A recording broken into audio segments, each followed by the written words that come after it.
একমাত্র বাংলাদেশ স্বাধীন হওয়ার পরে কবিতার বই প্রচুর বিক্রি হয়েছে। রোমান্টিকটা পড়ার চেষ্টা করি, তবে এখন তো আর অত ভালো রোমান্টিক বই পাওয়া যাচ্ছে না। সবসময় লসটা ওই পাঠকদেরই হয় ঘুরে ফিরে। আর আগামীকাল যেহেতু সবাই আসতে পারে, আমরা সেরকম একটা আশা রাখছি কালকে ভিড়টা বেশি হবে।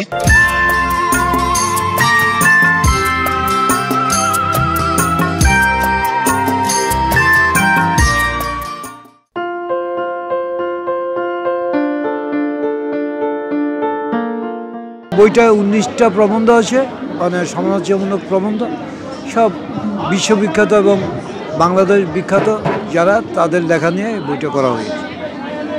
দাম খুবই কম রাখা হয়েছে, কাকলি প্রকাশনী বের করেছে।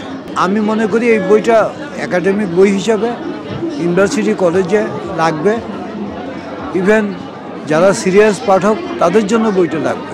একমাত্র বাংলাদেশ স্বাধীন হওয়ার পরে কবিতার বই প্রচুর বিক্রি হয়েছে এবং ওই সময়টা সারা দেশেই মানে সবাই কবিতা প্রেমী হয়ে উঠেছিল।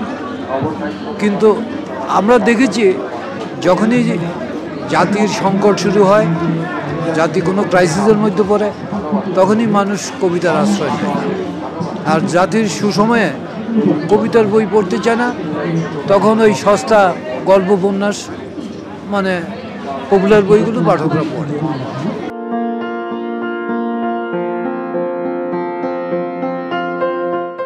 নর্মালি শুক্রবার শনিবার ভালো বিক্রি হয়, আর সপ্তাহে বাকি দিনগুলোতে অ্যাভারেজ বিক্রি হয়, বেশি একটা বিক্রি হয় না। এই আজকেও অ্যাভারেজে বিক্রি হতেছে, বেশি একটা না। আমাদের এখানে সালাউদ্দিন বইবারে শুধু ইসলামিক বই বেশি, অন্যান্য বই থেকে উপন্যাস গল্পগুচ্ছ থেকে ইসলামিক বই বেশি, ওগুলাই বিক্রি হতেছে বেশি।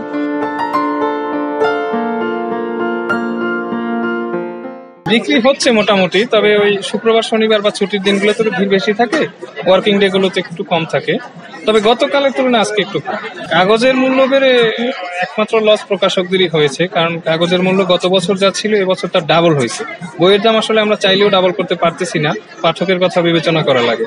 বইয়ের দাম যে বাড়েনি তা না, তবে কাগজের তুলনায় কমই বেড়েছে। সবসময় লসটা ওই পাঠকদেরই হয় ঘুরে ফিরে, বুঝছেন, মধ্যস্বত্বভোগীরাই লাভ করে।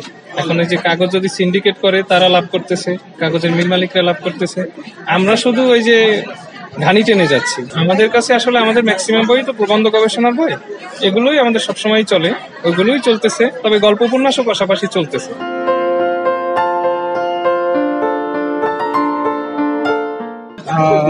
আজকে 13তম দিন হিসেবে আমরা যেরকম প্রত্যাশা করেছিলাম তার তুলনায় চাপ একটু কমই পাচ্ছি। আমাদের প্রত্যাশা একটু বেশি ছিল, তবুও আমরা এখনো প্রত্যাশায় আছি যে যত দিন যাচ্ছে আর আগামীকাল যেহেতু সবাই আসতে পারে, আমরা সেরকম একটা আশা রাখছি কালকে ভিড়টা বেশি হবে এবং দিন যত যাবে মানুষের আনাগোনা তত বেশি হবে।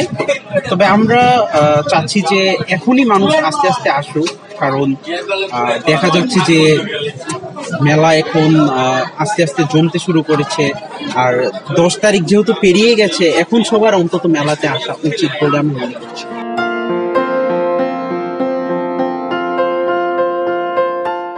আমি প্রায় 2 বছর পরে মেলায় আসছি, তো ভালোই, পরিবেশটা বেশ ভালো লাগছে। তাছাড়া এখানে আজকে আমাদের দেশে দর্শনার্থী অনেক বেশি, তো মোটামুটি ভালোই, পরিবেশটা বেশ ভালো লাগছে এখন পর্যন্ত। যখন ছাত্র ছিলাম তখন থেকেই গোয়েন্দা কাহিনীগুলো বেশি পছন্দ করতাম, বা রোমহর্ষক কিছু।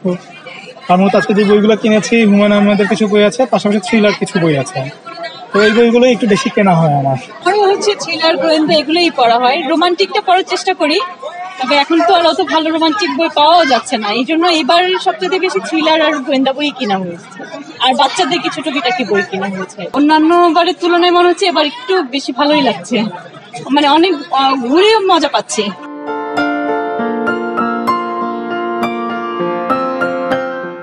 প্রতিবারই মেলা আগের বারের থেকে অনেক ভালো হয়, অন্তত আমার কাছে মনে হয়। আমি তো সেই বাংলা একাডেমির ওই যে ছোট্ট পরিসরে মেলা হয় সেখান থেকে শুরু করেছি, আর আজকে এখানে এত বড় পরিবেশে খুব ভালো লাগে।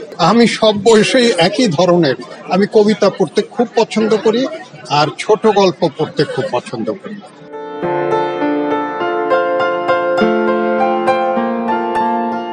এবার বই মেলাতে আমার দুটো বই এসেছে। একটা হচ্ছে 2016 সালে আমার প্রথম বেরিয়েছিল প্রেম নিয়ে পাখি রাজা ভাবে, এবার এটা নতুন সংস্করণ এলো। আর একেবারেই নতুন যে বইটা, আনকোরা যে বইটা, সেটা হচ্ছে বিদ্যাপ্রকাশ থেকে এসেছে, ফিরতে চাই বৃক্ষ জন্মের কাছে, কবিতার বই। আপনি দেখেছেন আমাদের একটা দীর্ঘ খরার সময়, যে করোনাকালীন সময়টায়, এই সময়টাতে আমরা যে গৃহবন্দী ছিলাম, তখন আমাদের মনস্তত্ত্ব এবং তখন আমাদের চিন্তা চেতনায় আসলে যে প্রভাব পড়েছে, বিশেষ করে মধ্যবিত্ত সমাজ ব্যবস্থায়, যে আমাদের হাহাকার, আমাদের দৈন্যদশা, আমাদের অভাব, আমাদের দুঃখবোধ, এই সময়টা থেকে মানুষ আসলে যখন ভাবতে শুরু করলো যে কোনোভাবেই নিজেকেই এখান থেকে আসলে উত্তরণের পথ খুঁজে নিতে হবে, এই পথ বিভিন্নজন বিভিন্নভাবে খুঁজে নিয়েছে। আর বিশেষ করে আমরা বাঙালি যারা আছি, আপনি দেখবেন আমরা যতই অভাবে থাকি, কষ্টে থাকি, হতাশায় থাকি, হাহাকারে থাকি, তারপরও আমরা দিন শেষে হাসি। এই হাসিটাই আসলে আমাদের সম্বল। আমি আসলে এটার উপর পুঁজি করেই লিখেছি মূলত, এবং পুরো কবিতাগুলোই মোটামুটি ওই সময়কার লেখা। বইটা যদিও প্রথম সপ্তাহে এসেছে মেলায়, প্রথম সপ্তাহে আসার পর থেকেই এই বইটার ব্যাপারে এ পর্যন্ত যতজন কথা বলেছেন, বোদ্ধা যারা আছেন, পাঠক, প্রত্যেকেই যথেষ্ট ভালোভাবে বা সমাদরে গ্রহণ করেছে।